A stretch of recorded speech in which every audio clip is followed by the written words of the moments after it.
Génesis capítulo 4, versículo 3, leemos en el nombre del Padre, Hijo y Espíritu Santo de Dios. Está escrito así: y aconteció que andando el tiempo, que Caín trajo del fruto de la tierra una ofrenda a Jehová.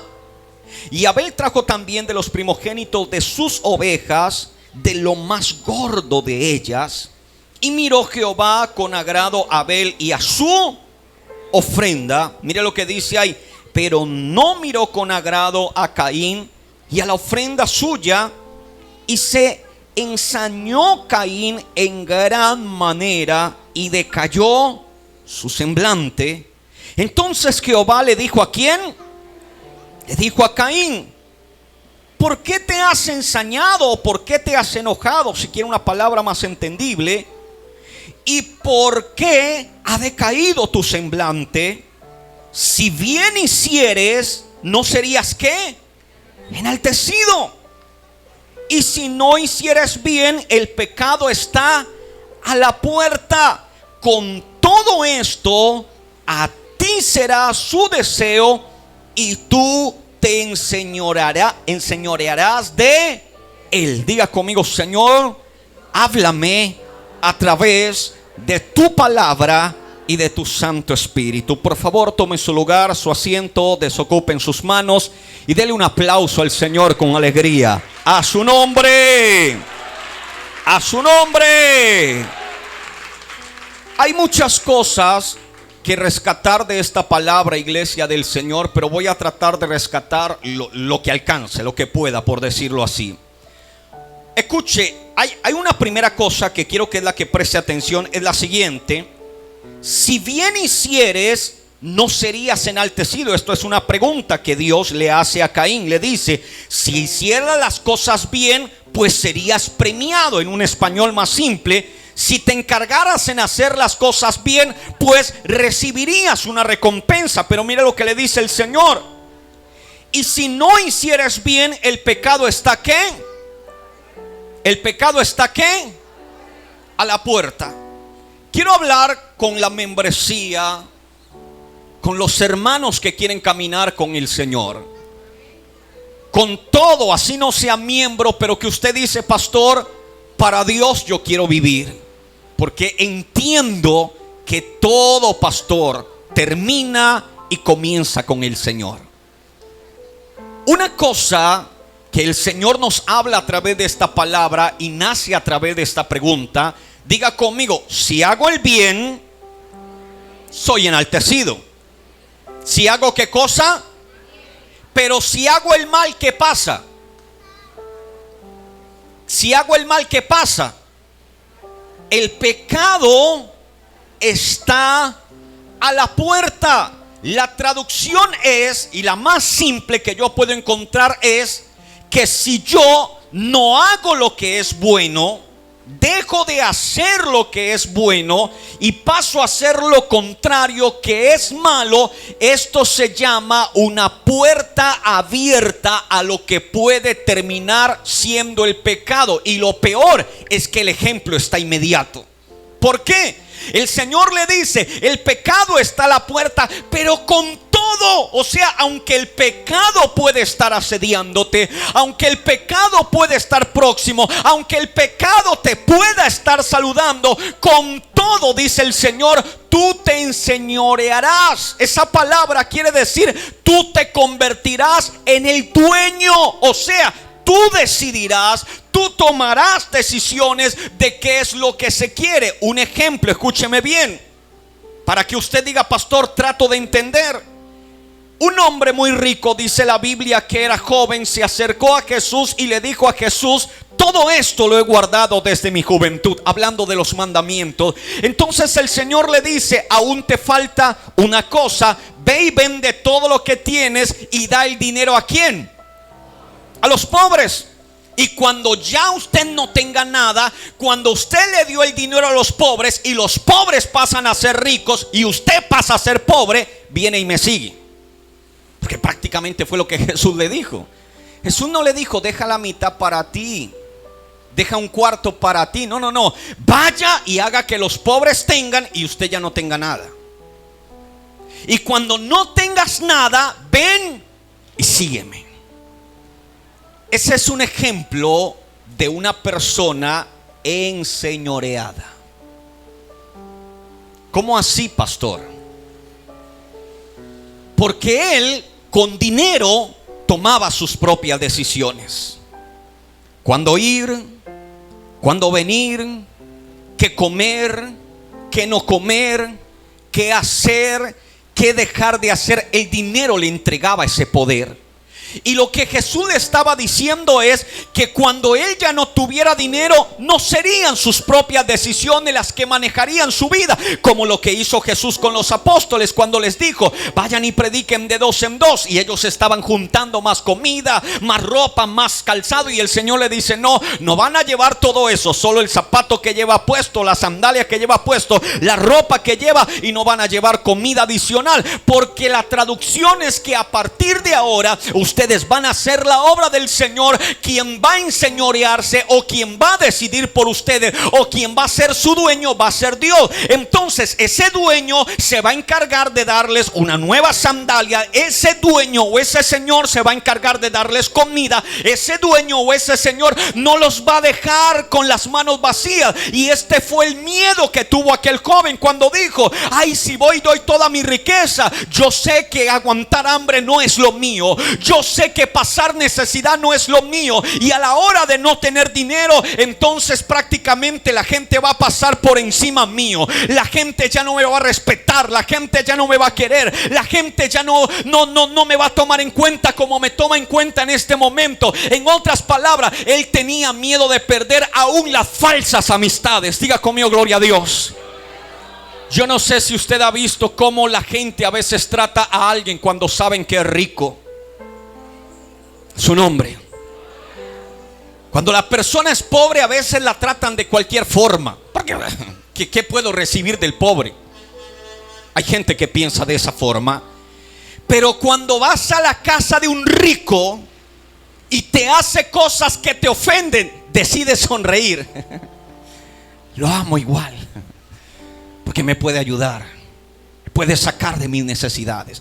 Pero si el pobre te hace algo que te ofende, inmediatamente se lo vas diciendo en la cara: y no vuelvo a poner un pie en su casa y me caes mal. Da igual, él no me va a dar nada. Entonces el joven rico, que era dueño de su vida, iba a perder todos esos privilegios. Todos. Y prácticamente iba a depender del Señor. Ya él no iba a ser el jefe, él iba a ser el trabajador. Ya él no iba a ser el Señor, él iba a ser el siervo. Y es lo que muchos no quieren hacer. Todos hoy en día quieren ser señores, quieren ser escuchados, quieren ser los principales, quieren ser los protagonistas, quieren ser las personas principales dentro de cualquier escenario que la vida pueda plantear. Pero cuando miramos en la parte del servicio, o en la parte, amados hermanos, de no ser el Señor, sino de ser el siervo, ahí es cuando se complica la cosa. A su nombre. Pero volviendo otra vez al núcleo de lo que estábamos hablando, ahí le habla el Señor de un señorío bueno. El señorío que acabamos de hablar es de un señorío malo, un señorío donde la persona se convierte en todo un señor porque tiene condiciones. Ahora hablemos del señorío que Jesús, o más bien que Dios, perdón, le dijo en este caso a Caín: con todo esto tú te enseñorearás de él, hablando del pecado. Queriendo decir que si el pecado viene contra mi vida, yo soy ¿qué cosa? Yo soy ¿qué cosa? El dueño, no del pecado, pero sí de la decisión. No sé si me dejo entender. Yo voy a ser el dueño no del pecado, pero sí mi decisión. Por eso el Señor dice: tú te enseñorearás de él, como queriendo decir, tú como Señor podrás tomar decisión si accedes o no accedes al pecado. ¿Y por qué le digo que ahí vino un ejemplo de inmediato? Porque Caín, el Señor le está dando esta lección, le dice: tú puedes ser dueño de lo que sientes, puedes no dejar que el pecado te golpee, puedes no dejar que el pecado haga contigo lo que sea. ¿Sabe qué le dijo Caín al Señor? Hey, Abel, vamos a dar una vuelta. Señor, me esperas acá, vamos a dar una vuelta.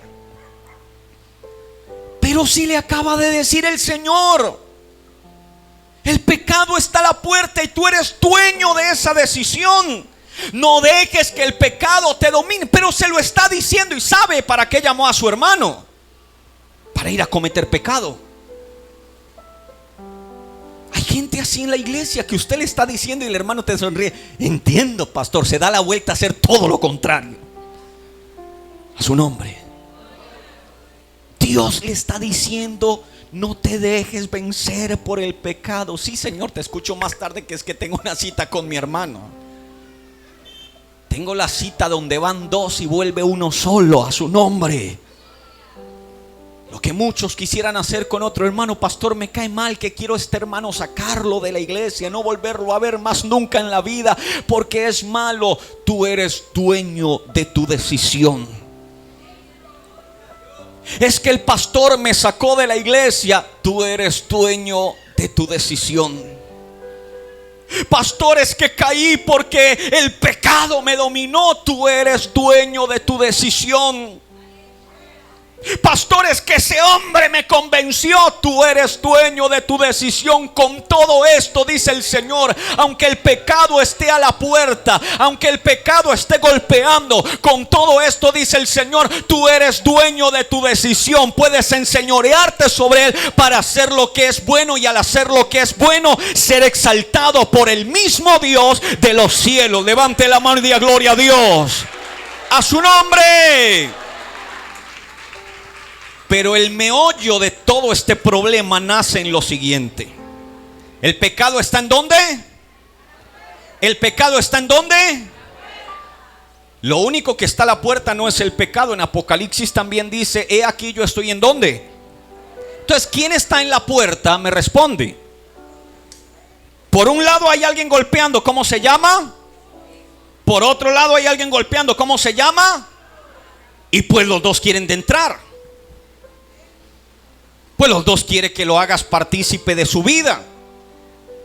Ambos están queriendo ingresar, pero la decisión de quién entra, ¿sabes quién termina tomándola? Alguien aquí aceptó a Jesús a las malas. Pastor, me trajeron amarrado en cadenas y me dijeron: si no aceptas a Jesús, a los cocodrilos. No. Lo decidiste tú. Como también cometer un pecado lo decidiste tú. Pero vuelvo y digo, aquí es donde está el problema de todo este tema que Jesús o que Dios habló. Dice la Biblia que Caín se fue a presentar delante de Dios y que Abel también se fueron a presentar delante de Dios. ¿Quién está de acuerdo con eso? Diga amén. ¿Por qué está de acuerdo? Pues porque lo dice la Biblia. Sencillo. Caín se fue a presentar y Abel se fueron a presentar, los dos delante de Dios. Pero parte la diferencia en el momento de lo que cada uno de ellos decide hacer. ¿Para quién? Para Dios. Llamemos otra palabra más para que se pueda entender. Y fue lo que Jesús respondió cuando dijo: traedme la moneda. ¿De quién es la inscripción de esta moneda? La gente respondió: es de. Dale a quién. Lo que es de quién. ¿Y a quién? Lo que es de quién. Entonces el Señor dijo: si así como a César se merece cosas, porque el César ha trabajado, el César ha hecho lo suyo, y usted le tiene que dar al César lo que es del César, y a veces se respeta más lo del César que lo del mismo Dios, y dice el Señor: lo que es de Dios, désenlo a Dios. Entonces Caín y Abel fueron a presentarse delante de Dios para darle lo que era del Señor, porque tanto el cultivo como la cría de animales, ambas cosas Dios las había creado, y cada uno fue delante del Señor a presentarse, a entregar delante de Dios cielos, y uno, dice la Biblia, que tomó de lo mejor que tenía para presentarlo al Señor. El otro tomó lo que él creía que Dios se merecía, lo que él creía que era para Dios, de lo cual el Señor dijo: no está bien lo que estás haciendo. No se lo dijo textualmente, pero se lo da a entender así a Caín, que lo lleva a tener el mal genio y lo lleva a cometer el pecado. ¿Qué es lo que quiero decir? El hombre o la mujer de Dios, como cumple para este mundo, así también tiene que ser responsable para cumplirle al Dios de los cielos. Así como le cumplimos a los hombres, también tenemos que aprender a cumplirle a Dios. Al César lo que es del César, a Dios lo que es de Dios. Diga conmigo: gloria a Dios. ¿Por qué hay gente que es excelente en el trabajo? ¿Por qué? Le pregunto. ¿Por qué? A veces no es solo un salario para ser un buen trabajador. A veces es amar lo que se hace. Y cuando se ama lo que se hace, termina siendo el mejor en esa área. A su nombre. Por ejemplo, yo llegué a un restaurante, me senté y el que atendía allá en la silla con su celular levantó la mirada, me miró y yo dije: él no atiende, tiene que ser el mesero. Un rato más volvió a levantar la mirada. Yo como que hola. Nadie salía. Él de repente se levantó y se vino como con mal genio, como con rabia. A mí me dio ganas de salir a correr, la verdad. Yo dije: de repente me parecía su enemigo y viene por mí. Vino, me colocó la carta en el lugar y volvió y se retiró. Otra vez a la misma terapia. Miró allá un rato, yo ya miré que era lo que quería. Ya incluso hasta pude hacer un dibujito en la carta porque no tenía nada más que... Obvio que no lo hice, pero ganas que me dieron de dibujar algo ahí, digo, para por lo menos aprovechar el tiempo. Al rato él ya viene y dice: ¿qué va a ordenar? Le paso mi pedido. Le pregunto una cosa: ¿será que este tipo de actitudes da para que uno diga quiero volver a ese lugar? ¿Da o no da? Diferente es cuando usted llega a veces a un restaurante que ni tienen carta. La carta es el mismo mesero. Llega el mesero y te atiende: muy buenos días, ¿cómo está? Mire, le tenemos esto y esto y esto y esto de comida, que ni siquiera su cerebro puede procesar la información que está recibiendo, de tanta amabilidad. Diga conmigo: gloria a Dios. De la buena atención que usted sale de ese lugar sintiéndose el rey, diciendo: wow. ¿Y cuánto pagó? 80 córdobas el almuerzo. Porque esa persona que está ahí ama lo que está haciendo. No sé si me dejo entender. Y si a veces hacemos eso para el mundo, hacemos eso para los hombres, ¿por qué no hacer lo mismo para Dios? Si el César se merece lo que es del César, ¿por qué no le damos a Dios lo que es de Dios? ¿Me dejo entender? Si me voy a presentar delante de Dios, no puedo llevarle lo que me sobra. Y no hablo de plata, no hablo de ofrenda, no hablo del billete más grande, del billete más poquito. Hablo de tú como persona y tú como ofrenda delante de la presencia de Dios. Vienes delante de Dios, dale la mejor ofrenda que eres tú, a su nombre. Porque cuando tú te presentas como la mejor ofrenda delante de Dios, entonces quien va a estar golpeando a la puerta no va a ser el pecado, se lo aseguro. Porque él va a tener hasta miedo de acercarse a golpear esa puerta, porque sabe que lo van a sacar a correr. Diga gloria a Dios. Más bien en esa puerta el que va a estar golpeando, porque sabe que es bienvenido, porque sabe que lo que hacen lo hacen para él, es el Señor. Entonces, en otras palabras, queremos vencer al pecado que siempre está a la puerta. Podemos hacerlo cuando aprendemos a darle al Señor lo mejor. Vuelvo y ratifico, no estoy hablando de plata, estoy hablando de lo que haces para Dios. 1 hora, esa hora fue nada más para el Señor. 2 horas, esas 2 horas fue para el Señor. Vas a orar, no vas a hacer otra cosa si no estás orando. ¿Por qué? Porque sabes que para quien lo estás haciendo es para el Señor. Y con todo eso, Dios dice en su palabra, ahí te va a dar poder de enseñorearte aún de lo malo y de tener decisión propia. Levante la mano y diga conmigo: gloria a Dios. A su nombre. Pastor, es que yo no sé por qué caí con esa mujer, y se la pasa viendo pornografía. Y no sabe por qué cayó. Ay, déjeme pensar por qué cayó el hermano. Si te la pasas pensando en la carne, ya el pecado no está en la puerta. Ya el pecado colocó una silla al lado tuyo. Ya es tu compadre, diga conmigo gloria a Dios. Y todavía se pregunta, ¿por qué? Pastor, es que mi mujer no es 90, 60, 90. Deja de mirar mujeres así. Su nombre. Quiere la mujer perfecta y se la pasa mirando mujeres perfectas todo el tiempo a través del internet. A ver, ¿cómo quiere que el pecado no esté golpeando a la puerta? Ya el pecado ni se asoma, usted lo jalonea. Diga conmigo gloria a Dios, venga para acá. El Señor nos dice en esta mañana, es tiempo de presentarnos como ofrenda delante de Él,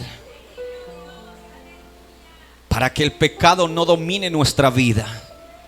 Y de esta manera, iglesia del Señor, poder ser siervos y poder ser siervas del Señor. Si el Señor nos ha dado algo, gloria a Dios. No nos ha dado nada, gloria a Dios. Pertenecemos a un mismo Señor, quien toma sobre nosotros su bendita voluntad. Amén. Póngase de pie, que el Espíritu de Dios hable mejor a su vida. Diga conmigo, gloria a Dios.